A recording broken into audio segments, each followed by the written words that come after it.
En cette page d'Évangile, je ne peux m'empêcher à penser à beaucoup de parents aujourd'hui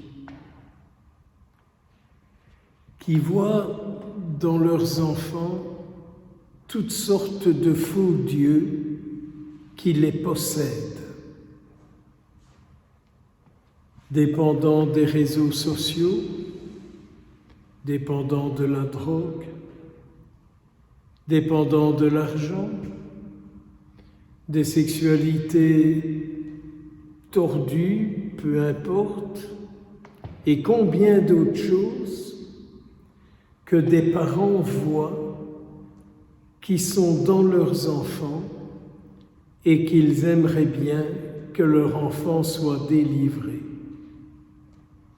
Parce qu'ils se rendent compte que leurs enfants sont possédés par ce Facebook, par ces réseaux sociaux, par encore combien d'autres choses.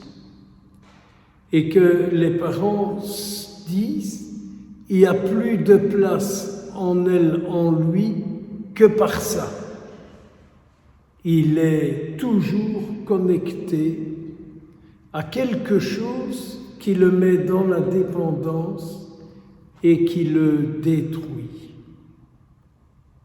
Je suis certain qu'en m'entendant, vous pensez à des jeunes, vous pensez à des personnes et que vous êtes occupés de dire en vous-même, Seigneur va le délivrer, Seigneur va le libérer, ou encore, Seigneur, éclaire-le, montre-lui combien tout ça lui fait tellement de mal et le détruit. Donc, cette histoire de possession, mais ça peut être aussi, il est possédé par un souvenir duquel il ne sait pas se détacher. Ce souvenir est tellement marqué dans sa chair, dans son âme, dans son esprit, qu'il ne peut pas se détacher de ce souvenir. Une blessure qu'on lui a faite, un geste tordu qu'on a eu vis-à-vis de lui, ou d'autres choses, une parole qu'on lui a dite, un jugement qu'on a porté sur lui, qui fait qu'il est possédé et qu'il n'est pas libre. Et donc, Seigneur va le toucher, va lui parler, qu'il puisse accueillir la parole que tu veux semer en lui.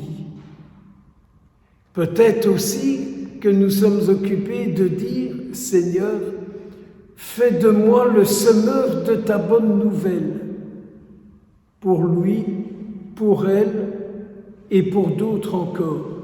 Fais de moi, Seigneur, le semeur de ta bonne nouvelle, c'est-à-dire de la parole qui libère, de la parole qui délivre, de ta parole qui donne la vraie vie. Et peut-être que nous avons peur et qu'il nous serait bon d'être plus forts, d'être plus solide, d'être un peu comme cette femme. Elle s'entend dire à Jésus, tu es en train de venir manger quelque chose que tu n'as pas droit de manger. Peut-être que nous sommes dans cet état-là, occupés de dire au Seigneur Jésus, mais tu vois ma foi, c'est pas terrible, hein? Tu vois ma vie de prière, ça va pas loin. Tu vois ma morale, elle n'est pas terrible. Tu vois mon esprit, il est avec beaucoup d'autres qu'avec toi. Peut-être que nous sommes occupés à nous dire tout ça, mais peut-être aussi que nous terminons en disant « Jésus, je n'ai que toi pour sortir celui que j'aime, celui que tu m'as confié, celui que tu m'as libéré. je n'ai que toi pour le sauver. C'est peut-être ça la vie spirituelle. C'est peut-être ça la vie d'union avec Jésus. Est-ce que nous ne sommes pas là occupés d'espérer que Jésus vienne nous dire dans l'intimité de notre cœur, « Ta foi te sauve, ta foi sauve ton enfant, ta foi sauve celui pour lequel ici aujourd'hui tu me pries, tu me supplies. » Sachons-nous entrer dans le silence, dans le recueillement, dans la prière, pour écouter la réponse de Jésus à la demande qu'on lui fait. Savoir entendre ce que Jésus me dit pour celui que je prie, pour celui pour lequel je lui demande une délivrance, une libération, une lumière, une parole. Savoir être là et dire à Jésus, « Je ne te lâcherai pas, je ne te quitterai pas, tant que tu ne m'auras pas donné une réponse sur la demande que je t'ai faite. » Entrons dans la célébration de l'Eucharistie en demandant à cette petite fille, Sainte Joséphine Bakhita, elle qui a été forte face à la violence qu'elle a dû subir parce qu'elle se convertissait au Christ. Elle a été forte contre tous ses agresseurs, ceux qui ont voulu abuser d'elle. N'est-ce pas un beau modèle de jeune fille à proposer à beaucoup, face au modèle que notre société aujourd'hui propose aux jeunes?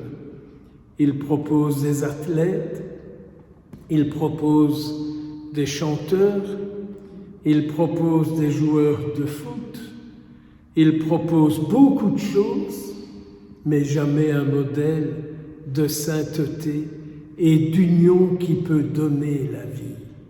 Car le modèle, lorsqu'il est saint et qu'il est au ciel, c'est un modèle qui intercède pour que la vie du Christ se répande en celui et celle qui le prend pour modèle. Soyons comblés aujourd'hui encore de grâce et de bénédiction, au nom du Père et du Fils et du Saint-Esprit.